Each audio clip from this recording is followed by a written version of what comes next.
Welcome back to Daybreak. It's time to look at the front pages this Tuesday morning and analyze the big stories for you. We begin with our sister publication, as it is customary this day. Well, it leads with Labour's deadline for the new minimum wage expires today. The Lagos Chamber of Commerce and Industry calls for flexibility in negotiation, while states urge federal government to gradually phase out electricity subsidies in power sector, saying money spent on inefficient costs. You have another story in the yellow box this morning. Lawmakers seek rotational presidency. 6 years single term for president, governors in proposed bill. On the black strip there, FAC disburses 1.143 trillion naira as federal accounts grossed over 2.32 trillion naira in May alone. Well, above the masthead, Southwest governors adopt common agenda for region's prosperity. And after 35 years, Athedo Peterside steps down from Standard Bank board. That's this day for you. The Punch. Smuggled Nigerian petrol floods West African market, sells 1,700 per litre. Petrol hits 1,672 litres in Benin, Cameroon 2,062, Liberia 1,428, and Mali 2,128. 280,000 litres intercepted in Adamawa, Sokoto, Kebbi, Katsina, Borno, Taraba, on Ogun State. Tinubu removes Arashe as PSC chair, appoints Arugungu. Minimum wage, Labour insists on 250,000, West Tinubu's verdict. And as the president berates governor, says president will do the right thing. FD Services debt with $2.2 billion in 5 months. That's coming from the CBN. And then just below there, Reps propose rotational presidency, 6-year single term. Police fall American suicide attempt on Third Mainland Bridge. And 2.7 billion fraud. Ex-director testifies against Reka. Southwest Governors Forum insists State Police elects Sanwo-Olu chair. The Guardian this morning leads with what it describes as piecemeal restructuring.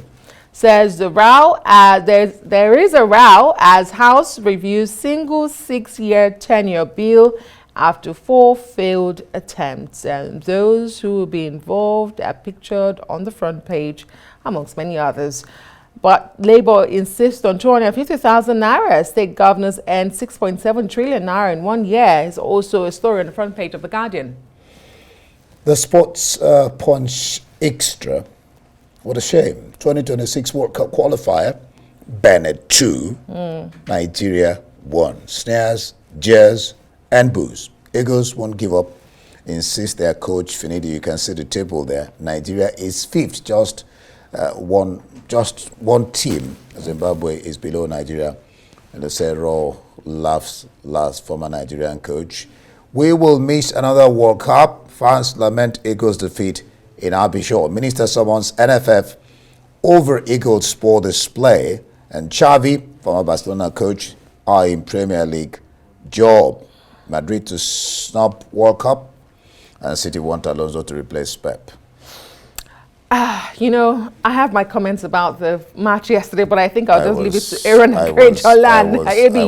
I was livid with anger when I had the result. So we met with Gannett Ra's team, a man who had just coached us months ago, who knows how exactly we play, and we expected to beat him. Okay, let's move on. New Telegraph this morning. Reps seek rotational 6-year single term for president, governors, 2 VPs, but there's a story also there on the front page. 27 Rivers lawmakers still PDP members. Court rules. Daily Trust. We won't accept 100,000 naira labor. Ajero in Geneva says no strike for now. LGs can't pay 62,000. Algon suspends the tripartite committee submits report to the president. 30 reps advocate 6-year single term for president and governors. Bandits, hoodlums jump fence, steal Salaram. Wow. Okay, very quickly to South Africa. Get to work now, Cyril.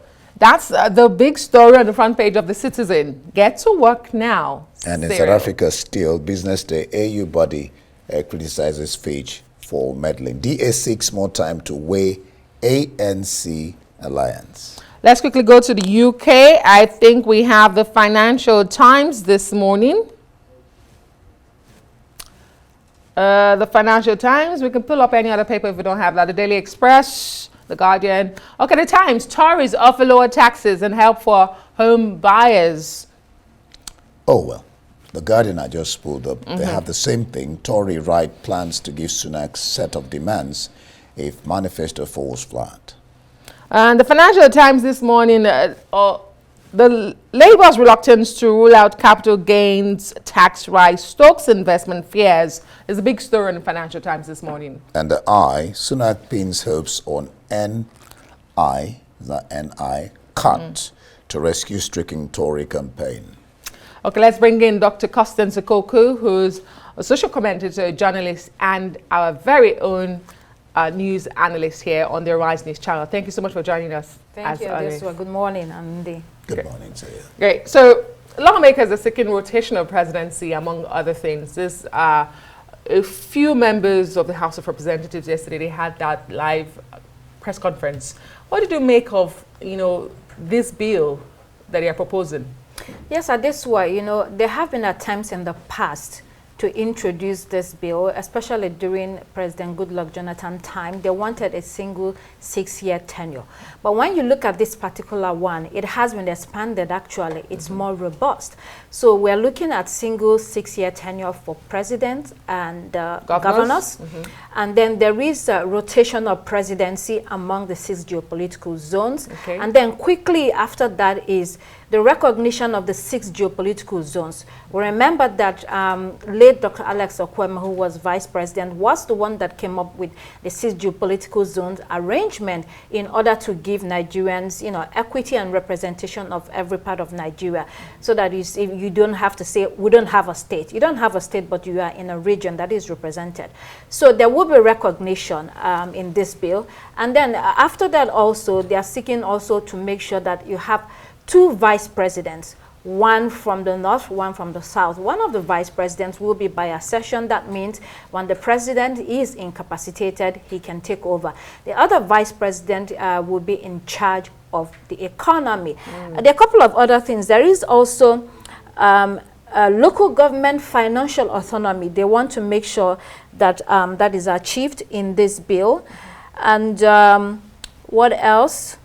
I think that's about it, but there's also some political reforms and electoral reforms to make sure that INEC is independent. They Transmitting of results electronically. Exactly. So there is a lot that is packed in this bill. I don't know whether it will sail through, but they have had the first reading. They're going to go to second reading. I think a lot of Nigerians agree that the democracy that we practice has a lot of weaknesses and limitations. And so it takes a process to continue to fine-tune, to reform, to eventually make it what you want it to be. I would imagine that there will be a lot of public hearing on all these alterations. There have been alterations in the past. We are not sure if these alterations that we are seeking now, or the members of the National Assembly are seeking now, will get us to where we are going to.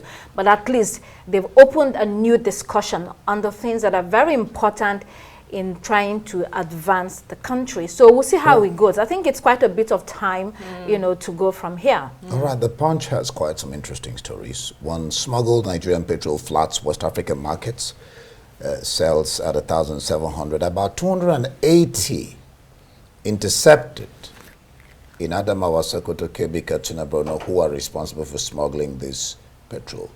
On the top mass minimum wage, Labour insists on 250, blasts governors. And then by the side there you have every servicing debt with 2.2 billion in 5 months, and then the Southwest Governors Forum insisting on state police.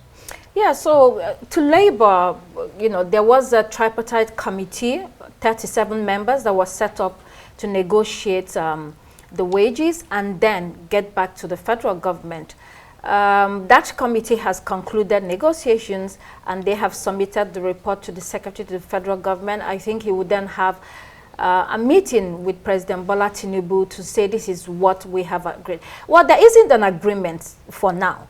Labour is saying that 62,000 or 100,000 is not acceptable to them. And the federal government is saying, well, this is between the range that we can pay. But even worse, the state governors are still insisting that we can't even pay 62,000, let alone 100 or 250,000. And then they come to organize private sector who are also saying that this is a huge pill for us to swallow. Well, Labour has said to the state governors, Edo State is paying 70,000 naira minimum wage today. Where are they getting the money from? So if Edo can pay this, if they can do this, why can the governors not be able to pay at least what they call a living wage? So they're also saying that 62,000 or 100,000 is a starvation wage, and it's not going to take home workers in the light of all the economic crisis that we're facing. What we are going to be seeing is a long-drawn battle between a private sector, the federal government, and Labour. They haven't called, strike again, and people are hoping that it will not happen, it will not occur. But I think it's going to be a lot of talks going forward because there doesn't seem to be an agreement yet at this point. Indeed, a long ways to go because, like you mentioned, although that report seems to be ready, a statement from the Office of the SGF, Secretary to the Government of the Federation yesterday, says a formal presentation to the President will be done when the Labour leaders who are currently in Geneva for the ILO conference return to the country. But we'll watch that space and see what happens, Dr. Ikoku. Let's go to another story. I think it's on the New Telegraph this morning. 27 lawmakers in Rivers State. It's like every day there's a new story from Rivers, Dr. Ikoku. I do not envy these lawmakers. If the court is insisting you are members of the PDP, shouldn't they know that? Help us make sense of this story. Yeah, Rivers is an unending crisis, and it's not going to end very soon. And to that story, what it's saying is that the judge has ruled that these 27 members remain PDP members. We can recall that some time ago, they publicly declared that they have decamped to the All Progressives Congress, APC. And the judge is saying that public declaration, speaking on television and radio, and claiming that you're a member of a party does not make you one. It says that when you go to the PDP register, they are still members of the PDP. Their names are there. Their names are not in APC, and APC has not officially claimed them as members. So how can they be APC members? It means that whatever they are doing in the State House of Assembly should be accepted as PDP members. So it's a quagmire. There are also issues of jurisdiction. Some say the State High Court has no jurisdiction over this matter. You have to go to the Federal High Court. Whatever it is, the point is the APC hasn't claimed them. So it looks like they're still dancing around in the robes of the PDP. Dancing around. Before we go to, if we have time to the international papers, still on the Punch, you have this story that the federal government is servicing debt with $2.2 billion in 5 months. Yeah, I have, quite a number of figures on that. So, yes, external debt servicing will rise by 400 million to 5.2 billion next year. This is apart from what we have already paid this year, 2.2 billion. And we also have the other figure which says that this amount we've paid in the first 5 months is almost half of what it's projected to be paid this year. In total, 4.8 billion for servicing debt. And then also based on the 2024 budget, federal government plans additional external borrowing. So we're servicing debt and we're still borrowing. And so we're going to be borrowing 1.8 trillion and another 1.1 trillion in loans from concessional lenders. And so the federal government says, hey, we have to borrow because we need the money. It's also been revealed that we are going to be getting in a few weeks $2.2 billion package from the World Bank. Edesua Anundi, a lot of borrowing still going on. We've talked about it severally, how federal government revenue is dwindling. It seems to be in a financial crisis. So it's, it's running around the place to see how we can shore up through borrowing. But there are also suggestions that there has to be other ways of shoring of revenue internally and then externally as well, if we are able to diversify the economy. A difficult time for the federal government. Indeed. What's that they say about those who go borrowing? Well, we'll keep our fingers crossed. We also have the Presidential Tax Committee, who is doing a lot to plug the gaps on tax leakages. But again, Nigerians are complaining about the multiple taxes they have to pay just because the president or the government is trying to increase revenue. Let's look at the Financial Times this morning before we let you go, Dr. Koko. The Financial Times is focusing on what Labour is promising. Labour Party is reluctant to rule out an increase on capital gain tax, with warnings that the move could deter investors from the UK. Talking about tax again.